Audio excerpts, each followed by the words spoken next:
Change नहीं आ रहा है, अपने समाज में कोई चेंज नहीं आ रहा है, अपने मोहल्ले में कोई चेंज नहीं आ रहा है, हम जिस कॉलेज में जिस स्कूल में पढ़ रहे हैं वहाँ कोई अच्छा परिवर्तन नहीं आ रहा है, हम जो व्यापार कर रहे हैं वहाँ कोई तब्दीली नहीं आ रही है, हम जैसी दुनिया बनाना चाह रहे हैं वैसी कोई तब्दीली नहीं आ रही है, हमारे देश में कोई अच्छा परिवर्तन नहीं आ रहा है, मानव समाज में कोई अच्छा परिवर्तन नहीं आ रहा है, तो फिर हमारा जिंदा रहना और हमारा मर जाना एक समान होगा। तो ये पहली और महत्वपूर्ण चीज़ है जिसको मैं और आप बहुत अच्छे से समझें कि अल्लाह ने अगर हमें ज़िंदा रखा है तो इसलिए रखा है ताकि अल्लाह ताला हमारे ज़रिए से एक परिवर्तन चाहता है, एक चेंज चाहता है, एक तब्दीली चाहता है, एक अच्छी दुनिया बनाना चाहता है, एक अच्छा समाज बनाना चाहता है, और यही इंसान की कामयाबी है। ये पहली चीज़ है।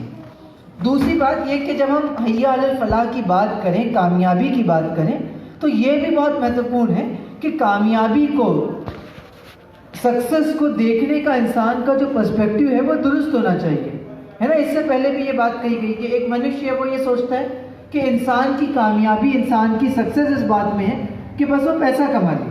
देखिए, जहाँ तक कामयाबी की बात है ये इंसान के नेचर का पार्ट है, ये उसकी फितरत का हिस्सा है कि हर इंसान कामयाबी चाहता है, सक्सेस चाहता है। आपको दुनिया में एक भी व्यक्ति ऐसा नहीं मिलेगा जो ये कह रहा है कि मैं नाकाम होना चाहता हूँ, मैं फेल होना चाहता हूँ। कोई आपको स्टूडेंट ऐसा नहीं मिलेगा, कोई छात्र आपको ऐसा नहीं मिलेगा जो ये कहेगा कि मैं बहुत मेहनत कर रहा हूँ, क्यों कर रहा हूँ, क्योंकि मुझे फेल होना है। ऐसा कभी नहीं होगा। आप देखिए, इलेक्शंस आएंगे, हर पार्टी इलेक्शन लड़ती है, कोई पार्टी ये नहीं कहती कि हम इलेक्शन इसलिए लड़ रहे हैं क्योंकि हमको हारना है। एक आदमी बिजनेस करता है, वो कभी ये नहीं कहता है कि मैं बिजनेस इसलिए कर रहा हूँ क्योंकि मुझे बिजनेस में फेल होना है। तो ये इंसान के नेचर का पार्ट है कि हर इंसान सक्सेस चाहता है, हर इंसान कामयाबी चाहता है। वो अमीर हो, वो गरीब हो, वो छोटा हो, वो बड़ा हो, वो हिंदू हो, वो मुसलमान हो, वो दलित हो, वो सिख हो, वो ईसाई हो, वो किसी भी समुदाय का, किसी भी राज्य का, किसी भी प्रांत का, किसी भी भाषा का बोलने वाला हो।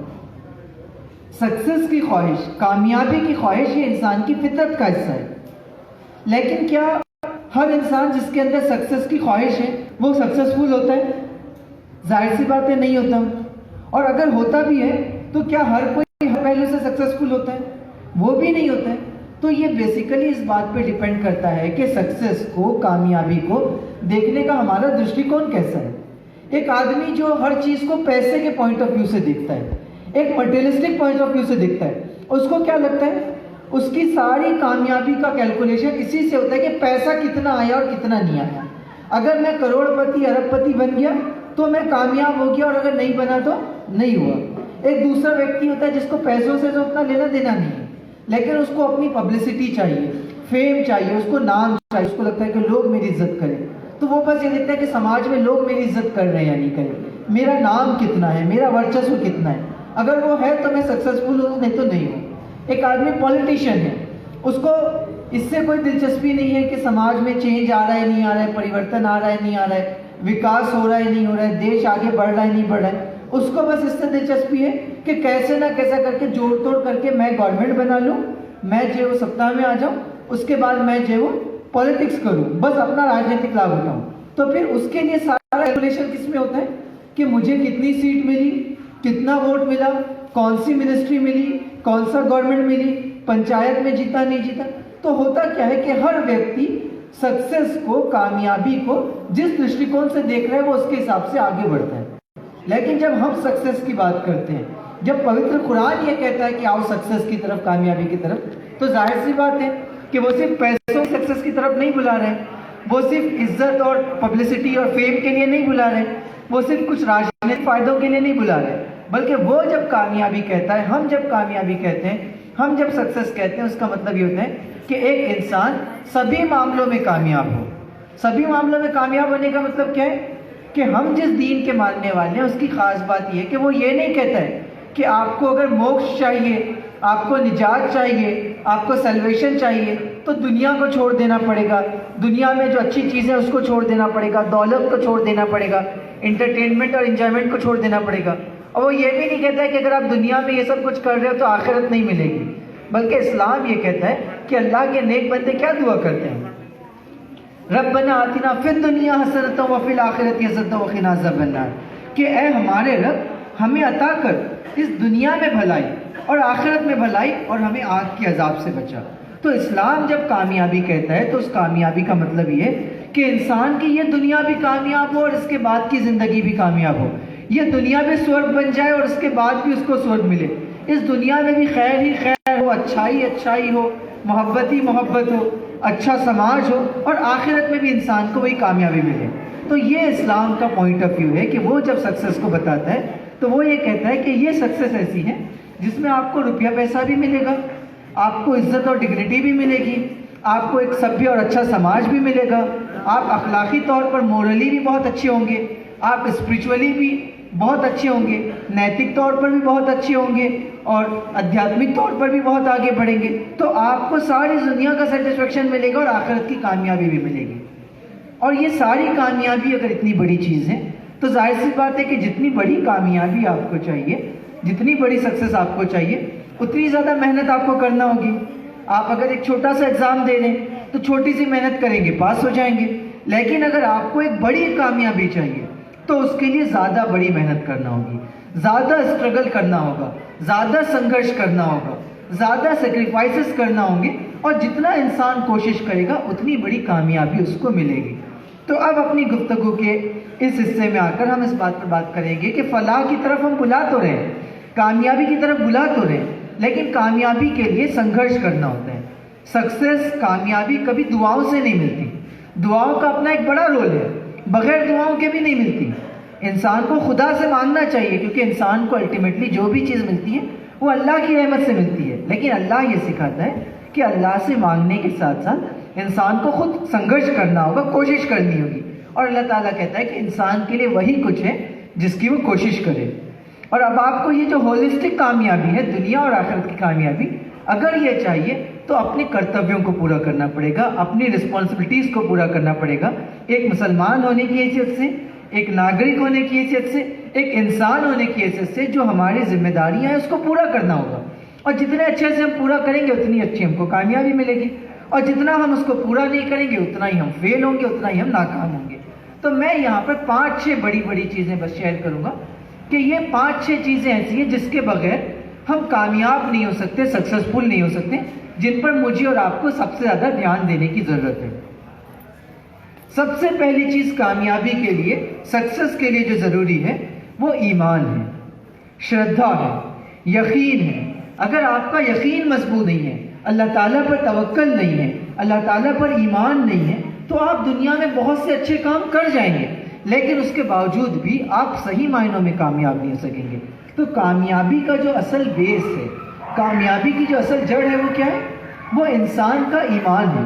इसीलिए जब कुरान मजीद में अल्लाह ताला कहते हैं कि वल अस्र इन्नल इंसान लफी खुस्र, कसम है ज़माने की, सारे के सारे इंसान घाटे में, हर कोई नाकाम हो गया, इल्ला लज़ीना आमनू, सिवाय उन लोगों के जो ईमान लाए, वो अमल सालिह, जिन्होंने नेक अमल किए और एक दूसरे को हक़ की नसीहत और सब्र की तलक़ीन की।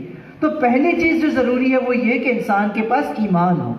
अगर आपके पास ईमान नहीं है तो फिर आपको सारी दुनिया की दौलत मिल भी जाएगी तो एक दिन वो दौलत ख़त्म हो जाएगी और फिर आप नाकाम हो जाएंगे।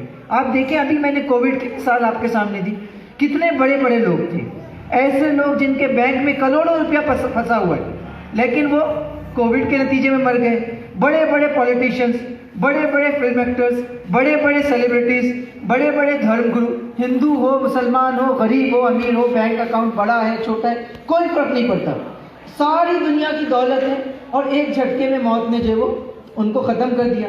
फिर कोई चीज़ उनके काम नहीं आई, जो चीज़ काम आएगी वो उनके ईमान होगा। तो ये पहली और अहम तरीन चीज़ है कि अगर आप ईमान से कॉम्प्रोमाइज़ करके, अल्लाह के दीन से कॉम्प्रोमाइज़ करके सब कुछ हासिल भी कर लेंगे तो आप नाकाम होंगे। और दूसरी बात ये कि आप कुछ हासिल भी नहीं कर सकेंगे, क्योंकि इंसान को जो भी चीज़ मिलती है वो अल्लाह की तरफ से मिलती है। तो अब आप सोचिए कि अगर अल्लाह आपको कोई चीज़ नहीं देना चाहे तो क्या सारी दुनिया मिलकर भी आपको वो चीज़ दे सकती है? नहीं दे सकती। और अल्लाह अगर आपको कामयाब करना चाहे तो क्या सारी दुनिया की ताकत मिलकर आपको हरा सकती है? नहीं हरा सकती। तो ये ईमान कि अल्लाह मेरा रब है, अल्लाह मेरा खालिक है, अल्लाह मेरा बनाने वाला है, वो एक ईश्वर है, उसने मुझे बनाया है, मैं उसके सामने जवाबदेह हूँ, वो मेरी हर छोटी और बड़ी चीज़ को देख रहा है। मैं अच्छे काम करूँगा वो उसको भी देख रहा है, मैं बुरे काम करूँगा वो उसको भी देख रहा है, मैं किसी को दुआ दूंगा वो उसको भी देख रहा है, मैं किसी को गाली दूंगा उसको भी सुन रहा है, मैं चोरी करूँगा वो भी देख रहा है और मैं किसी की मदद करूँगा तो वो भी देख रहा है। तो ये जो इंसान का ईमान है, इसके बगैर कोई इंसान कामयाब नहीं हो सकता। और अगर ये ईमान ख़त्म हो जाए तो इंसान बुराई के रास्ते पर चला जाता है। आज हम अपने देश में, अपने समाज में जो समस्याएं देखते हैं, जो बुराइयां देखते हैं, उसका जो मूल कारण है, उसका जो बेसिक रीज़न है, वो इसी श्रद्धा की, इसी यकीन की, इसी आस्था की, इसी ईमान की कमज़ोरी का नतीजा है कि इंसान के पास जब ईमान नहीं होता है तो वो गलत काम करने लगता है। मैं एक छोटी सी मिसाल आपके सामने देता हूँ। आपने देखा होगा आजकल सीसीटीवी कैमरास का बहुत चलन है। यहाँ भी एक कैमरा लगा हुआ है। आपको पता है सीसीटीवी कैमरा क्यों लगाया जाता है? ताकि कोई शख्स चोरी नहीं करे, कोई शख्स जो कोई गलत हरकत नहीं करे, कोई गलत बात नहीं करे, कोई गलत काम नहीं करे, इसलिए इंसान जो सीसीटीवी कैमरा लगाता है। और जो लोग होते हैं वो देखते हैं कि नहीं, कैमरा लगा हुआ है, सीसीटीवी कैमरा लगा है, कोई गलत बात नहीं करूँगा, कोई चोरी नहीं करूँगा, नहीं तो पकड़ा जाऊँगा। तो वैसे ही अगर एक इंसान के मन में ये बात हो कि ये कैमरा तो कुछ जगहों पर लगा हुआ है, लेकिन मेरे ईश्वर का कैमरा हर जगह लगा हुआ है, अल्लाह का कैमरा हर जगह लगा हुआ है और वो हर चीज़ को रिकॉर्ड कर रहा है, तो उसके नतीजे में वो क्या होगा? वो कभी गलत चीज़ों की तरफ नहीं जाएगा ना। हमारे देश में करप्शन पर बहुत ज़्यादा बात होती है, और करप्शन है भी बहुत ज़्यादा, हर लेवल पर है। चाहे वो पुलिस डिपार्टमेंट हो, चाहे वो एडमिनिस्ट्रेशन हो, चाहे वो पंचायत हो, चाहे वो स्कूल हो, चाहे वो मैनेजमेंट हो, चाहे वो मार्केट हो, चाहे वो सरकार हो, हर जगह करप्शन हमको मिलता है। अब करप्शन का सॉल्यूशन लोग बताते हैं कि आप लोकपाल ला लीजिए, और यकीनन लोकपाल में है सॉल्यूशन। आप अच्छा कानून बनाएंगे, अच्छी न्याय व्यवस्था बनाएंगे, तो उससे करप्शन कम तो होगा। लेकिन सोचिए कि आपने करप्ट लोगों को रोकने के लिए लोकपाल बना लिया। अब लोकपाल में जो लोग हैं वही करप्ट हो गए तो क्या करेंगे? तो आपने चोर को रोकने के लिए तो पुलिस डाली। अगर पुलिस खुद ही चोरी करने लग जाए तब आप क्या काम करेंगे? उनके ऊपर और पुलिस वाले डालेंगे, वो भी चोरी करने लग जाए, फिर क्या करेंगे? तो इंसान को कभी भी सिर्फ एक्सटर्नल फोर्स से नहीं रोका जा सकता, उसके मन में तब्दीली लाने की ज़रूरत होती है, उसको अंदर से चेंज करने की ज़रूरत होती है। और जब वो अंदर से चेंज होता है तभी बाहर से चेंज आता है। अगर आप अंदर से किसी व्यक्ति को चेंज नहीं करेंगे और सिर्फ बाहर से कानून पे कानून लाएंगे, सिर्फ डंडे से नहीं रोका जा सकता। पहले इंसानों के मन को बदलना होता है, उसके दिल को, उसके दिमाग को बदलना होता है, और वो उसी वक्त बदलता है जब इंसान जो है वो अंदर से चेंज होता है, उसके अंदर ईमान पैदा होता है। तो पहली कामयाबी की जो शर्त है वो ये कि इंसान का ईमान मजबूत हो, अल्लाह पर यकीन मजबूत हो। दूसरी जो चीज़ ज़रूरी है कामयाबी के लिए वो क्या है कि इस ईमान के नतीजे में जो दीन आपको मिला है, जो इस्लाम आपको मिला है, जो जीवन व्यवस्था आपको मिली है, जिस पर आप ईमान रखें, आप उसको बहुत अच्छे से समझें। मैं कामयाबी की तरफ बढ़ना चाह रहा हूँ, लेकिन मुझे कामयाबी का रास्ता नहीं पता, उस रास्ते पे चलने का तरीका नहीं पता, क्या चीज़ फ़र्ज़ है ये नहीं पता, क्या चीज़ हलाल है ये नहीं पता, क्या चीज़ हराम है ये नहीं पता, शरीयत क्या है ये नहीं पता। तो मुझे जब नॉलेज नहीं होगा, इल्म नहीं होगा, तो जाहिर सी बात है मैं इस रास्ते पर चल नहीं सकूँगा। तो कामयाबी के लिए जो दूसरी शर्त है वो नॉलेज है, वो इन्फॉर्मेशन है, लोगों को मालूम हो, लोगों के पास इल्म हो। तो जितना अच्छा इल्म होगा उतना अच्छा आप अमल कर सकेंगे, वरना अगर इल्म ही नहीं है तो अमल कैसे करेंगे? किसी शख्स को अगर नमाज पढ़ने का इल्म नहीं है कि नमाज कब फ़र्ज़ है, क्यों फ़र्ज़ है, कैसे पढ़ी जाएगी, किस तरीके से पढ़ी जाएगी, और उसके क्या आदाब हैं, तो वह नमाज पढ़ ही नहीं सकेगा, और पढ़ेगा भी तो गलत पढ़ेगा। वैसे ही एक इंसान को जब दीन पता नहीं होगा तो वो दीन पे अमल नहीं करेगा। तो दूसरी जो बड़ी शर्त है वो ये है कि कामयाबी अगर चाहते हैं तो दीन को सीखना होगा, और अगर दीन को सीखना है तो कुरान और सुन्नत को सीखना होगा, कुरान मजीद को समझ के पढ़ना होगा, अहादीस को समझना होगा, अल्लाह के रसूल की शरीयत को समझना होगा, ऐसे इज्तिमात का, सभाओं का हिस्सा बनना होगा, अच्छी किताबें पढ़ना होगी, इस्लामी तंजीमों से, इज्तिमाइयत से, ऑर्गेनाइजेशन से अपने आप को जोड़ना होगा। तो इन सारी चीज़ों से दीन का इल्म हासिल होगा, और जितना इल्म हासिल होगा उतना आप कामयाबी की तरफ बढ़ेंगे। इसीलिए नबी सल्लल्लाहु अलैहि वसल्लम को जब नबी बनाया गया तो पहली जो आयत नाजिल की गई वो क्या थी? इक़रा बिस्मि रब्बिकल लज़ी खलक़, खलक़ल इंसाना मिन अलक़, इक़रा व रब्बुकल अकरम अल्लज़ी अल्लम बिल क़लम अल्लमल इंसाना मा लम यअलम, कि पढ़ो अपने रब के नाम से जिसने पैदा किया, जिसने इंसान को कलम के ज़रिए से इल्म सिखाया। तो ये बहुत इंपॉर्टेंट चीज़ है कि हम कामयाबी के लिए ज़्यादा से ज़्यादा नॉलेज हासिल करें, हर चीज़ का नॉलेज, हर चीज़ का, कुरान का, सुन्नत का, और सिर्फ कुरान और सुन्नत का नहीं बल्कि इस दुनिया का भी नॉलेज। ये महामारी है, पेंडेमिक है, तो इससे कैसे बचा जाए, कैसे कोविड प्रोटोकॉल्स को फॉलो किया जाए, कैसे अप्रोप्रिएट बिहेवियर रखा जाए, मास्क क्यों ज़रूरी है, वैक्सीनेशन क्यों होना चाहिए, इस बीमारी का क्या इलाज है, कोई गाड़ी खराब हो जाए तो दुनिया को चलाने के लिए जितना नॉलेज चाहिए, एडमिनिस्ट्रेशन कैसे चलता है, अच्छा समाज कैसे बनता है, न्याय व्यवस्था कैसी होनी चाहिए, राजनीति कैसी होनी चाहिए, बिजनेस कैसे होना चाहिए। आप एक कृषि क्षेत्र से आते हैं तो यहाँ किसानों के अपने डेवलपमेंट के लिए क्या होना चाहिए, फसल को कैसे ज़्यादा बेहतर बनाया जा सकता है। ऐसा क्यों होता है कि इतनी तरक्की हो रही है लेकिन एक आदमी जो अमीर है वो अमीर से अमीर हो रहा है, जो गरीब है वो गरीब से गरीब हो रहा है। इस भेदभाव को कैसे ख़त्म किया जाए। तो इन तमाम चीज़ों का नॉलेज, इन तमाम चीज़ों की इंफॉर्मेशन, इन तमाम चीज़ों की अंडरस्टैंडिंग। तो दूसरी जो बात है कामयाबी के लिए वो नॉलेज है, वो एजुकेशन है, वो इंफॉर्मेशन है, वो इल्म है, दीन का, दुनिया की हर अच्छी चीज़ का इल्म नाफ है। फ़ायदा देने वाला इल्म जितना है, जितना हासिल करेंगे उतना कामयाबी की तरफ बढ़ेंगे। तो ये सक्सेस के लिए दूसरी चीज़ है। पहला है ईमान, एक अल्लाह पर ईमान। क्यों?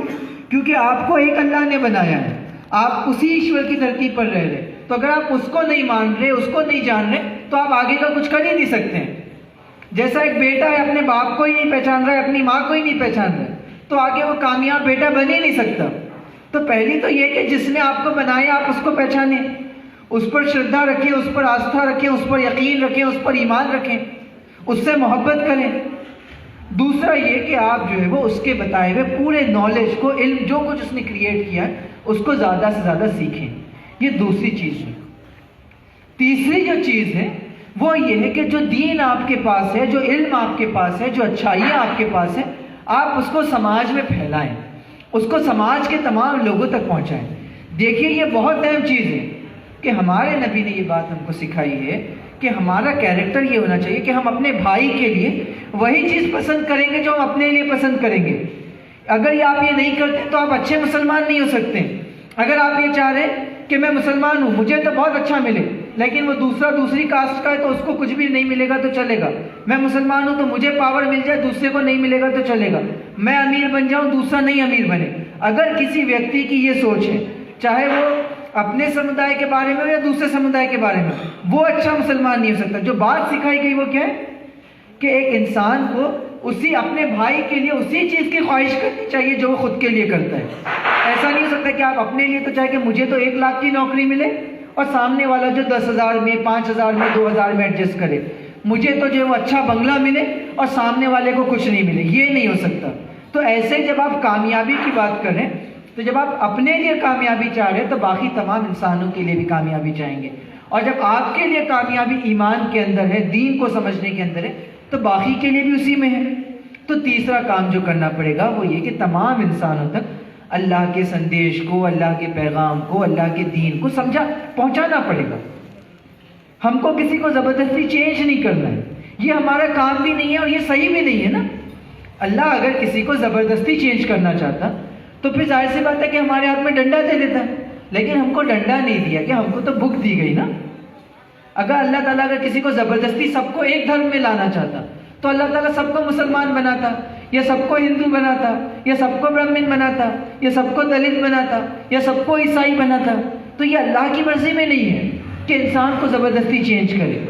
अल्लाह ने तो ये एक इम्तिहान बनाया है, एक ज़िंदगी बनाई है, और हर किसी को ये कहा है कि आप जो है वो सही मार्ग को तलाश करें और जिस चीज़ को आप सही समझे उसके मुताबिक अपनी दुनिया को अच्छा बनाएं, लोगों की दुनिया को अच्छा बनाने की कोशिश करें। तो यह बहुत महत्वपूर्ण है कि हमारे पास जो संदेश है हम उसको लोगों के सामने पेश करें, ताकि इस दुनिया में भी लोग कामयाब हो सके और दुनिया में जो मसाइल हैं, जो समस्याएं हैं, उनका समाधान निकल सके। आज सांप्रदायिकता हमारे देश का एक बड़ा मसला है। कौन इससे इनकार कर सकता है? ये जो नफरत है, कौन इससे इनकार कर सकता है? मॉब लिंचिंग है, फसादात है, राइट्स हैं, लोगों को, बेगुनाह लोगों को अरेस्ट करना है, मीडिया का प्रोपेगेंडा है, किसी से उसकी जाति के नाम पे कि वो दलित है इसलिए उस पर अत्याचार होगा, वो मुसलमान है इसलिए उस पर अत्याचार होगा, वो साउथ इंडिया का इसलिए अत्याचार होगा, वो नॉर्थ इंडिया का इसलिए उसको मारेंगे, वो हिंदी भाषी है इसलिए उसको जो वो कर्नाटक में वेलकम नहीं करेंगे, वो मलयाली बोलने वाला इसलिए उसको जो यूपी में वेलकम नहीं करेंगे। तो ये जो सारी नफरत है, ज़बान के आधार पर, धर्म के आधार पर, जाति के आधार पर, प्रांत के आधार पर, कल्चर के नाम पर, राजनीतिक पार्टी के नाम पर कि ये उस पार्टी को वोट देता है, ये दूसरी पार्टी को सपोर्ट करता है, इस सब का इलाज क्या है? इस सब का समाधान कुछ तो निकालना होगा। लोग अलग अलग सॉल्यूशन पेश करते हैं, हमको लगता है कि इसका सबसे सही सॉल्यूशन है वो इसी संदेश में है कि मैं और आप इस बात को समझ जाएं कि ठीक है, हमारी भाषा कुछ भी हो सकती है, हमारा कल्चर कुछ भी हो सकता है, हम किसी भी राज्य के हो सकते हैं, किसी भी देश के हो सकते हैं, कोई भी कल्चर के हो सकते हैं, कोई भी पॉलिटिकल पार्टी से बिलोंग कर सकते हैं, लेकिन अल्टीमेटली हम सब हैं तो इंसान। और अगर है इंसान तो हमारा बनाने वाला एक ही खुदा है। आप एक सिंपल सी बात समझिए, कितनी बेसिक बात है जो हम समझ नहीं पाते और हम दुनिया को समझा नहीं पाते। सारा झगड़ा है ईश्वर के नाम पे, खुदा के नाम पे।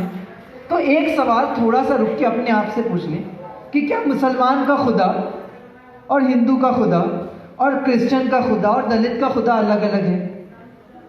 कोई भी आदमी कहेगा कि नहीं है। कौन सा आदमी जो कहेगा कि मुसलमान को किसी एक ईश्वर ने बनाया है और हिंदू को किसी दूसरे ईश्वर ने बनाया है? कौन ये कहेगा कि दलित को जो है वो किसी एक भगवान ने बनाया है और ब्राह्मण को किसी दूसरे भगवान ने बनाया है? तो जब सबका बनाने वाला एक है तो उस बनाने वाले एक के नाम पे आप एक दूसरे से कैसे लड़ सकते हैं? अगर मेरा बनाने वाला कोई और है, आपका बनाने वाला कोई और है, तब तो हम उसके नाम पे एक दूसरे से लड़ सकते हैं।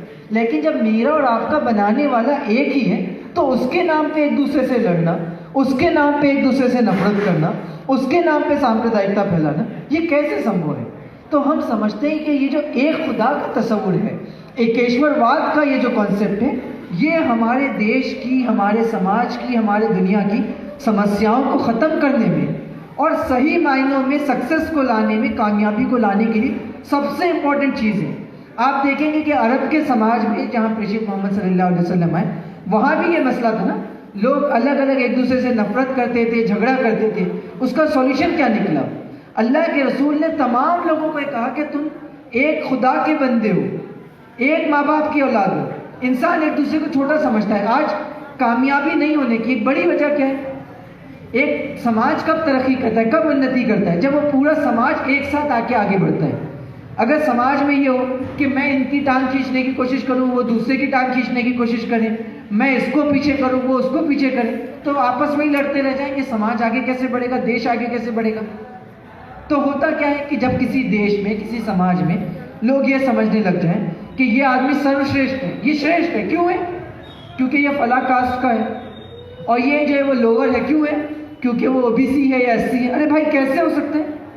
उसका भी खून वैसा ही है, तुम्हारा भी खून वैसे ही है, वो भी इंसान है, तुम भी इंसान हो। ये कैसे संभव है कि तुम एक खास फैमिली में जन्म ले लिए इसलिए तुम सुपीरियर हो गए, और वो एक दूसरी फैमिली में जन्म ले लिया इसलिए छोटा हो गया? क्या तुम अपनी मर्जी से जन्म लिए हो? क्या मैं अपनी मर्जी से जन्म लिया हूँ?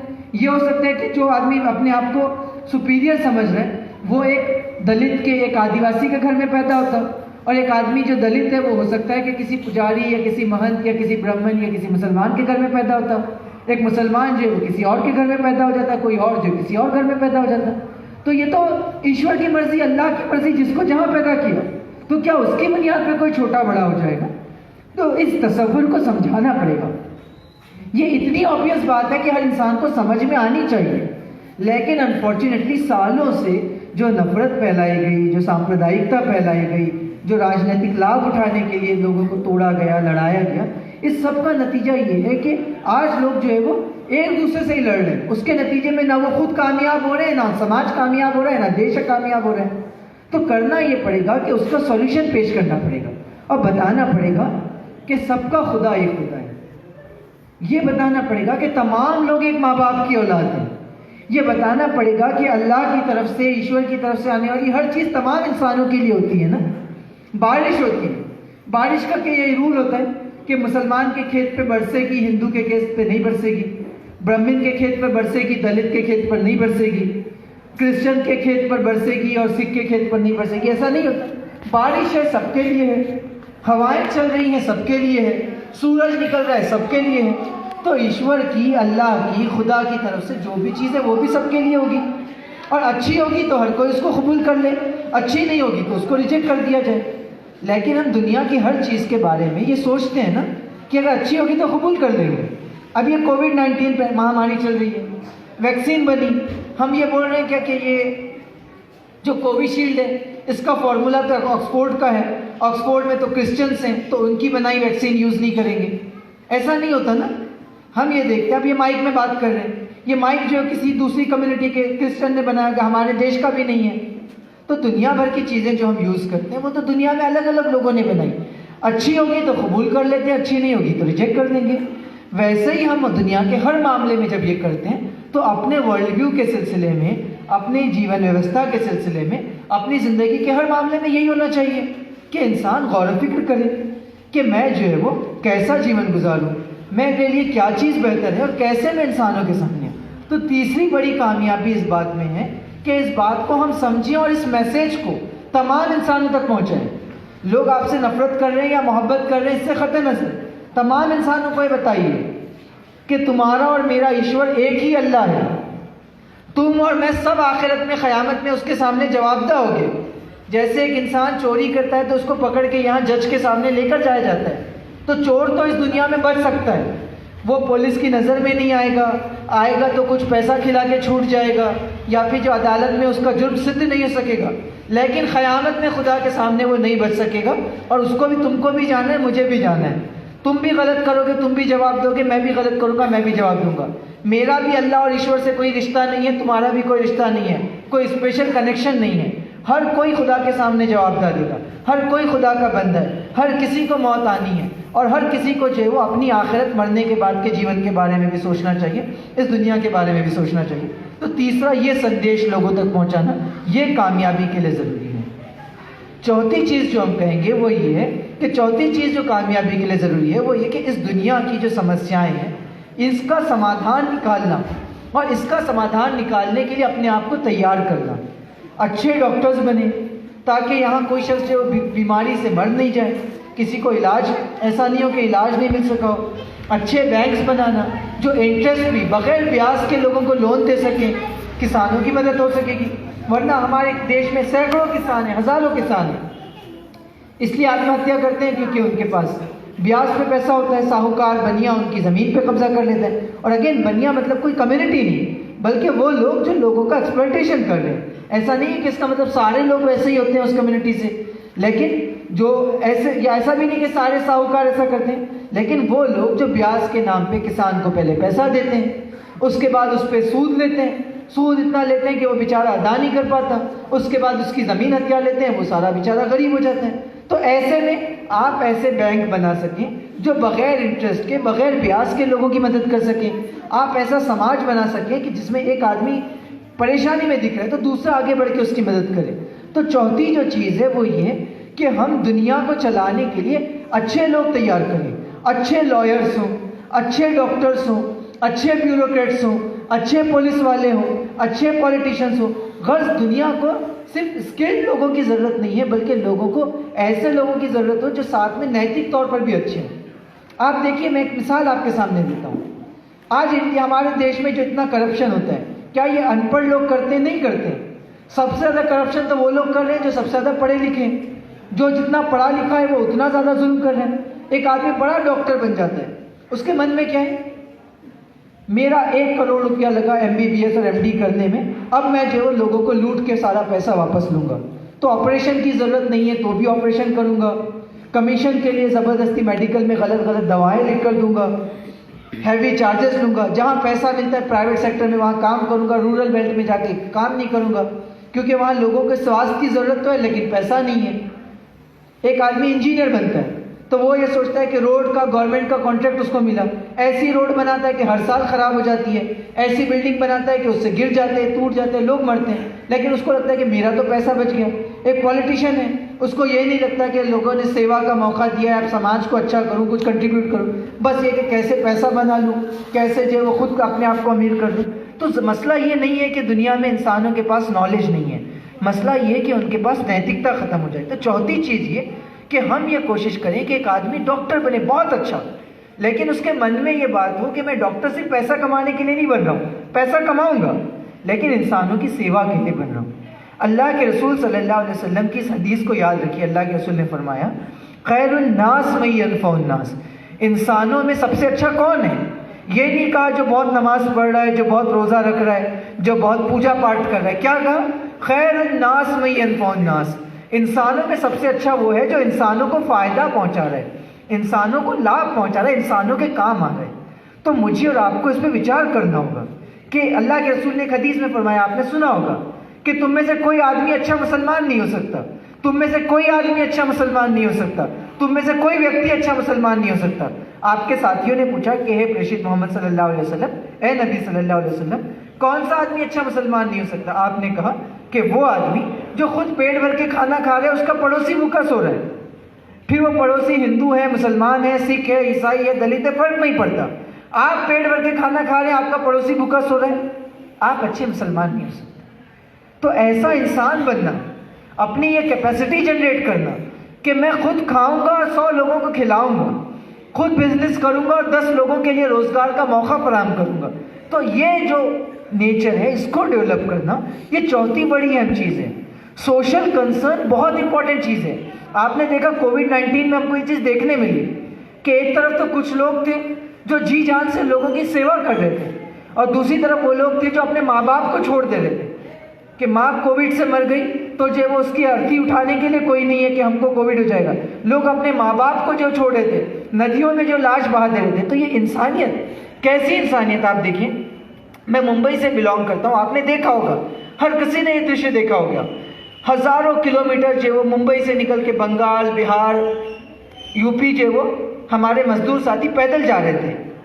वो कंपनीज, वो बड़े बड़े कॉरपोरेट जिनके पास करोड़ों रुपया है, जब इनको अपने फ़ायदे की ज़रूरत होती है तो मजदूर को नौकरी पर रखते हैं, और जब सिचुएशन कोविड की ऐसी हो गई तो इनको इतना नहीं हुआ कि वो इंतज़ाम कर सके उनके लिए, उन्होंने छोड़ दिया कि अपने रास्ते पे चले जाओ।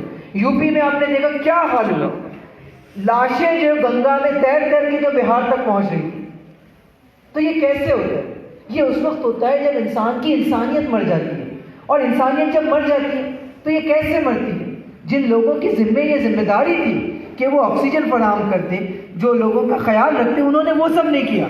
अब जीतना है तो फिर से हिंदू मुसलमान शुरू कर देंगे, फिर से राजनीति शुरू कर देंगे। तो ये एक पॉलिटिकल पार्टी के बारे में नहीं है, ये पूरे समाज के ऊपर सवाल है कि वो कैसे इतना सेल्फिश बन जाता है, इतना खुदगर्ज बन जाता है कि उसको अपने अलावा कोई और नहीं दिख पाता। तो चौथा ये है कि एक सोशल कंसर्न, एक समाज को लेकर कंसर्न और जिम्मेदारी पैदा हो, इसके बगैर समाज कामयाब नहीं होगा, और समाज कामयाब नहीं होगा तो मैं और आप कामयाब नहीं होंगे। तो चौथी चीज़ ये। अब पांचवी चीज़ जो कामयाबी के लिए आखिरी बात हम कहेंगे, वो इत्तेहाद पैदा करना, यूनिटी पैदा करना, मोहब्बत पैदा करना, लोगों को एक दूसरे से जोड़ना। यकीनन मेरे और आपके दरमियान कोई डिफरेंस ऑफ ओपिनियन होगा, आपके और दूसरों के दरमियान में कुछ डिफरेंस ऑफ ओपिनियन होगा, लेकिन कॉमन चीज़ों की बुनियाद पर समाज को एक करने की कोशिश करना, देश को एक करने की कोशिश करना, कम्युनिटी को एक करने की कोशिश करना, ये बहुत इंपॉर्टेंट चीज़ है। वरना छोटी छोटी बातों के ऊपर अगर लोग एक दूसरे से ही लड़ते रहें तो वो बड़ा काम नहीं कर सकते, ना खुद आगे बढ़ सकते, ना समाज को, ना देश को आगे बढ़ा सकते, और कामयाबी उनको मिल नहीं सकती। तो इत्तेहाद बहुत ज़रूरी है, यूनिटी में स्ट्रेंथ है, साथ मिलकर काम करने में स्ट्रेंथ है। कुरान कहता है ताउन अलल बिर्रि वत्तक़वा, नेकी और भलाई के कामों में एक दूसरे का ताउन करो, एक दूसरे की मदद करो, एक साथ आकर अच्छे काम किए जाएं। एक साथ आकर एक मोहल्ला अगर डिसाइड करता है कि हमको जो स्वच्छ भारत अभियान को कामयाब बनाना है, हम अपने मोहल्ले को गंदा नहीं होने देंगे, हम अपने स्कूल में जो किसी लड़की के ऊपर अत्याचार नहीं होने देंगे, हम अपने समाज के अंदर किसी लड़की को जो इसलिए जलने नहीं देंगे क्योंकि वो दहेज नहीं दे सकी, हम अपने समाज में जो है वो लड़कियों की एजुकेशन को इंश्योर करेंगे, अच्छे एम्प्लॉयमेंट को इंश्योर करेंगे, गरीबों की मदद को इंश्योर करेंगे। तो छोटे छोटे लेवल पर, बहुत ग्रास रूट लेवल पर जरूर ऐसा चेंज, कभी भी कामयाबी कभी भी ओवरनाइट नहीं आती, कोई बहुत बड़ा रेवोल्यूशन नहीं आता, छोटे छोटे स्टेप्स होते हैं। तो आप जिस इलाके में हैं, आप जिस ताल्लुक़ में, यहाँ सोचिए क्या हो सकता है यहाँ की एजुकेशन को आगे बढ़ाने के लिए, यहाँ तालीम के रुझान को बढ़ाने के लिए, यहाँ इकोनॉमिकली लोगों को मजबूत करने के लिए, यहाँ द्वेष और नफरत की राजनीति को ख़त्म करने के लिए। तो ये सारी चीज़ें इंडिविजुअल लेवल पे सोचिए। आप एक बिजनेसमैन हैं तो सोचिए कि बाकी आपके जो कस्टमर्स हैं, आपके जो ग्राहक हैं, जो दीगर दुकानदार हैं, उनके साथ कैसे इस डिस्कशन को आगे बढ़ाया जा सकता है। आप किसी स्कूल में, किसी कॉलेज में पढ़ रहे हैं तो इसी डिस्कशन को अपने दोस्तों के दरमियान कीजिए, किसी मोहल्ले में है तो मोहल्ले के लोगों के साथ कीजिए। तो डिस्कशन करना, इंगेज करना, डायलॉग करना, लोगों को साथ जोड़ना, लोगों की मदद करना, उनकी समस्याओं को, उनके पर्सपेक्टिव को समझने की कोशिश करना, अपनी बात उन तक पहुंचाने की कोशिश करना, और अल्लाह पर यकीन रखते हुए मुस्तकिल जद्दोजहद करना, ये सारी चीज़ें जिसके ज़रिए से इंसान को कामयाबी मिलती है, और ऐसी कामयाबी जिसके नतीजे में दुनिया भी इंसान की अच्छी बनती है और आखिरत भी अच्छी बनती है। तो दोस्तों ये कुछ चीज़ें थी। बस आखिरी बात ये कहेंगे कि इज्तिमात हमारे पास बहुत सारे होते हैं। आज ये खिताब आम हुआ, 1 साल बाद और कोई प्रोग्राम हो जाएगा, कोई मौलाना आएंगे, कोई धर्मगुरु आएगा, कोई लीडर आएगा, कुछ गुफ्तगू होगी। तो इज्तिमा, तकरीरें, बातें हमेशा होती रहती हैं। असल बात ये है कि हम जो कुछ चीज़ें सीख रहे हैं, सुन रहे हैं, उस पर अमल कितना कर रहे हैं। सारी चीज़ें सुने लेकिन उसके नतीजे में अमल नहीं करें, हमारे ज़िंदगी में कोई चेंज नहीं आए, तो ये सब बेकार है। प्रोग्राम इससे कामयाब नहीं होता कि कितने लोग आए कितने लोग नहीं आए। प्रोग्राम इससे कामयाब होता है कि उसमें जो बातें कही गई उससे कितना परिवर्तन आया, कितना चेंज आया। तो मैं अल्लाह से दुआ करता हूँ कि अल्लाह ताला हम तमाम की ज़िंदगियों में एक बेहतर परिवर्तन, एक अच्छा चेंज लाए। अल्लाह ताला हम तमाम को जो अपनी ज़िम्मेदारियों को समझने की तौफीक अता करे। अल्लाह ताला हमें कामयाबी अता करे, हमारे देश को कामयाबी अता करे, हमारे समाज को और हमारे समाज के हर एक व्यक्ति को कामयाबी अता करे। उनकी दुनिया भी जो बेहतर बने, आखिरत भी बेहतर बने। अल्लाह ताला इस बात की तौफीक दे कि हम इस दुनिया को भी, अपने देश को यहाँ भी स्वर्ग बना सकें और आखिरत में भी अपने लिए स्वर्ग हासिल कर सकें। आमीन व आखिर दावाना अनिल हम्दुलिल्लाहि रब्बिल आलमीन।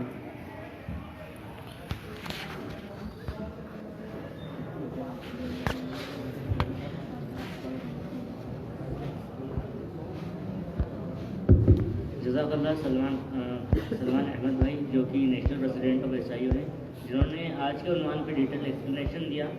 जैसा कि हम सब जानते हैं कि SIO का फुल फॉर्म है स्टूडेंट इस्लामिक ऑर्गेनाइजेशन, जो कि स्टूडेंट्स के लिए बेसिकली काम करती है, उनको आगे इंस्पायर करती है किस तरीके से वो आगे चल कर जाएँ।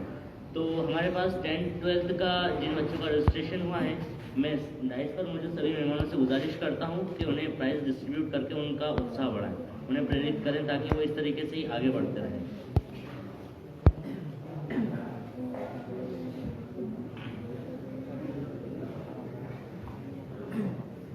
Nausheen Parveen, daughter of Rashid.